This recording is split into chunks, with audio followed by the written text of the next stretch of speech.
Hi hello friends, good morning. Welcome back to my channel. Friends, ನೀವು ನೋಡ್ತಾ ಇದ್ದೀರಾ Kavitha's Kannada recipe channel. Friends, ಇವತ್ತಿನ ವಿಡಿಯೋದಲ್ಲಿ ಒಂದು ಸೂಪರ್ ಟೇಸ್ಟಿ ಆದಂತಹ ಸಾಂಬಾರ್ ರೆಸಿಪಿನ ತೋರಿಸ್ತಾ ಇದ್ದೀನಿ. ಏನಪ್ಪ ಸಾಂಬಾರ್ ರೆಸಿಪಿ, ಡೈಲಿ ಮಾಡೋದೇ ಇದೆ ಅಲ್ವಾ ಅಂತ ಅಂದ್ಕೊಳ್ಬೋದು. ಸೊ ನಾನಿವತ್ತು ಬೇಳೆ ಬೇಯಿಸದೇ ಸಾಂಬಾರನ್ನ ಯಾವ ರೀತಿ ಮಾಡೋದಂತೇಳಿ ತೋರಿಸ್ತಾ ಇದ್ದೀನಿ. ಇದು ಬೆಸ್ಟ್ ಕಾಂಬಿನೇಷನ್ ಫಾರ್ ಇಡ್ಲಿ ಅಂತಲೇ ಹೇಳ್ಬೋದು. ಇಡ್ಲಿಗೆ ಇದು ತುಂಬಾ ಟೇಸ್ಟಿಯಾಗಿ ಹೊಂದ್ಕೊಳ್ಳುವಂಥ ಒಂದು ರೆಸಿಪಿ.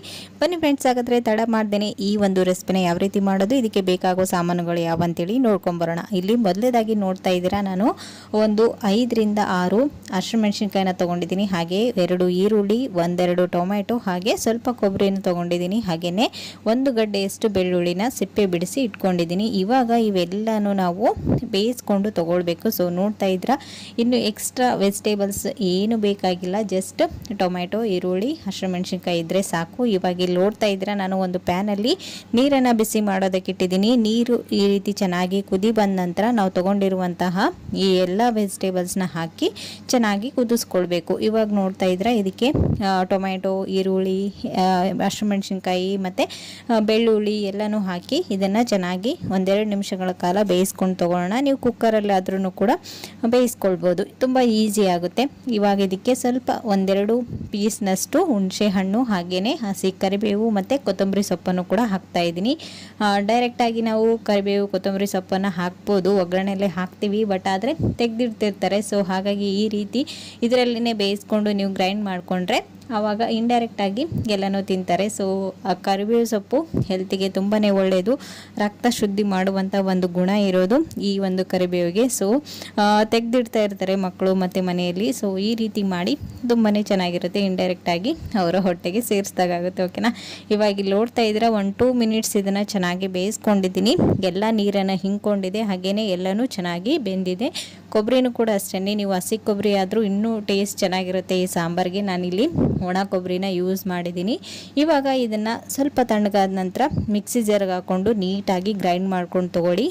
ತರಿಯಾಗಿ ಇರಬಾರ್ದು, ಇದು ನೀಟಾಗಿ ಈ ರೀತಿಯಾಗಿ ಗ್ರೈಂಡ್ ಮಾಡಿ ತೊಗೊಳ್ಬೇಕು. ಇದರಲ್ಲಿನೇ ನಾನು ರುಚಿಗೆ ತಕ್ಕಷ್ಟು ಉಪ್ಪನ್ನು ಕೂಡ ಸೇರಿಸ್ಕೊಳ್ತಾ ಇದ್ದೀನಿ. ನೋಡ್ತಾ ಇದ್ದೀರಾ, ಈ ರೀತಿಯಾಗಿ ಗ್ರೈಂಡ್ ಮಾಡಿ ತೊಗೊಳ್ಳಿ. ಓಕೆನಾ, ಬೇಳೆ ಸಾಂಬಾರು ಥರನೇ ಅನಿಸುತ್ತೆ ನಿಮಗೆ. ಇದಕ್ಕೆ ಬೇಳೆನ ಯೂಸ್ ಮಾಡಿಲ್ಲ ಅಂತೇಳಿ ಗೊತ್ತೇ ಆಗೋದಿಲ್ಲ. ಸೊ ಇವಾಗ ತೊಗರಿಬೇಳೆ ಗೊತ್ತಲ್ವ, ತುಂಬಾ ಕಾಸ್ಟ್ಲಿ ಇದೆ, ಹಾಗೆಯೇ ಟೈಮ್ ಕೂಡ ಸೇವ್ ಆಗುತ್ತೆ. ಕಾಸ್ಟ್ಲಿ ಇದ್ದರೆ ಯಾವುದೂ ತಿನ್ನೋದು ಬಿಟ್ಟಿಲ್ಲ. ಟೊಮೆಟೊ ಗೊತ್ತಲ್ವ, 200 kg ಆಗಿದೆ, ಆದ್ರೂ ತಿನ್ನೋದು ಬಿಡ್ತೀವಿ. ಸೊ ಮಾಡೋದೇ ಹೊಟ್ಟೆಗಾಗಿ, ಹಾಗಾಗಿ ನಮಗೆ ಟೈಮ್ ಟು ಟೈಮ್ ಏನು ಇಷ್ಟ ಆಗುತ್ತೆ ಅದನ್ನು ತಿಂತಾ ಇರಬೇಕಷ್ಟೇ. ಇವಾಗ ಇದಕ್ಕೆ ಒಗ್ಗರಣೆನ ರೆಡಿ ಮಾಡ್ಕೊಂಡು ನೀರನ್ನು ಆ್ಯಡ್ ಮಾಡಿ ಕುದಿಸ್ಕೊಂಡ್ರೆ ಆಯಿತು. ಇವಾಗ ಇಲ್ಲಿ ನೋಡ್ತಾ ಇದ್ರೆ ಇದಕ್ಕೆ ನಾನು ಇನ್ನು ಉಳಿದಿರ್ತಕ್ಕಂಥ ಮಸಾಲ ಐಟಮ್ಸ್ಗಳನ್ನು ಸೇರಿಸ್ತಾ ಇದ್ದೀನಿ. ಇವಾಗ ಇದಕ್ಕೆ 1 ಟೇಬಲ್ ಸ್ಪೂನಷ್ಟು ಅರಿಶಿಣ, ಹಾಗೆಯೇ 1 ಟೇಬಲ್ ಸ್ಪೂನಷ್ಟು ಸಾಂಬಾರ್ ಪೌಡರ್ ನೀವು ಮನೆಯಲ್ಲಿ ಇದ್ದಕ್ಕಂಥದ್ದನ್ನು ಯೂಸ್ ಮಾಡ್ಬೋದು, ಇಲ್ಲ ಔಟ್ಸೈಡ್ ಮಾರ್ಕೆಟ್ಗಳಲ್ಲಿ ಸಿಗುವಂಥ ಸಾಂಬಾರು ಪುಡಿನೂ ಕೂಡ ಯೂಸ್ ಮಾಡ್ಬೋದು. ಓಕೆನಾ, ನಾವು ಇದರಲ್ಲಿ ಹಸಿಮೆಣಸಿನಕಾಯಿನ ಯೂಸ್ ಮಾಡಿರೋದ್ರಿಂದ ನೋಡಿಕೊಂಡು ನೀವು ಅಚ್ಕಾರದ ಪುಡಿನ ಸೇರಿಸ್ಕೊಳ್ಳಿ.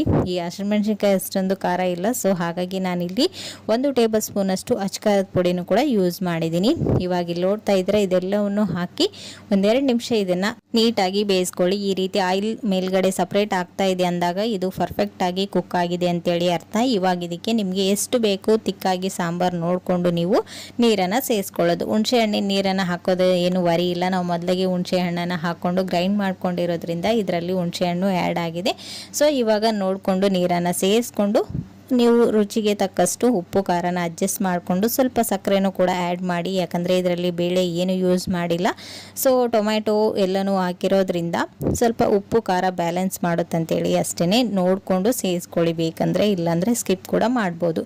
ಇವಾಗ ಇಲ್ಲಿ ನೋಡ್ತಾ ಇದ್ದೀರಾ, ಮೇಲ್ಗಡೆ ಸ್ವಲ್ಪ ಕೊತ್ತಂಬರಿ ಸೊಪ್ಪನ್ನು ಹಾಕಿ ಚೆನ್ನಾಗಿ ಮಿಕ್ಸ್ ಮಾಡಿಕೊಂಡು ಇದನ್ನು 1-2 ನಿಮಿಷಗಳ ಕಾಲ ಚೆನ್ನಾಗಿ ಕುದಿಸ್ಕೊಂಡ್ರೆ ನಮ್ಮ ಬೇಳೆ ಇಲ್ಲದ ಇಡ್ಲಿ ಸಾಂಬಾರ್ ಸೂಪರ್ ಟೇಸ್ಟಿಯಾಗಿ ರೆಡಿ ಆಯಿತು. ಸೊ ಫ್ರೆಂಡ್ಸ್, ನೋಡಿದ್ರಲ್ವಾ, ಇದು ಇಡ್ಲಿ ಜೊತೆಗೆ ಒಂದೇ ಅಲ್ಲ, ರೈಸ್ ಜೊತೆಗೂ ಪರ್ಫೆಕ್ಟಾಗಿ ಹೊಂದ್ಕೊಳ್ಳುತ್ತೆ. ನೀವು ಕೂಡ ಮನೆಯಲ್ಲಿ ಒಂದ್ಸರಿ ಟ್ರೈ ಮಾಡಿ ನೋಡಿ. ಟೈಮ್ ಇಲ್ಲ ಬೇಳೆ ಬೇಯಿಸೋದಂದರೆ ಇನ್ಸ್ಟೆಂಟಾಗಿ ಮಾಡುವಂಥ ಈ ರೀತಿ ಒಂದು ಸಾಂಬಾರ್ ರೆಸಿಪಿನ ಟ್ರೈ ಮಾಡಿ ನೋಡಿ, ಹೇಗೆ ಬಂತು ಅಂತೇಳಿ ನನಗೆ ಕಮೆಂಟಲ್ಲಿ ತಿಳಿಸಿ. ಓಕೆನಾ, ಸೊ ಫ್ರೆಂಡ್ಸ್, ಇವತ್ತಿನ ಈ ಒಂದು ಈಸಿ ರೆಸಿಪಿ ನಿಮಗೂ ಕೂಡ ಖಂಡಿತ ಇಷ್ಟ ಆಯ್ತು ಅಂತ ಅಂದ್ಕೊಂಡಿದ್ದೀನಿ. ಇಷ್ಟ ಆದರೆ ಪ್ಲೀಸ್ ಒಂದು ಲೈಕ್ ಕೊಡೋದನ್ನು ಮರಿಬೇಡಿ. ಮತ್ತು ನಾಳೆ ಹೊಸ ರೆಸಿಪಿಯೊಂದಿಗೆ ಮತ್ತೆ ನಿಮ್ಮನ್ನ ಮೀಟ್ ಮಾಡ್ತೀನಿ ಫ್ರೆಂಡ್ಸ್. ಅಲ್ಲಿವರೆಗೂ ಟೇಕ್ ಕೇರ್, ಬಾಯ್.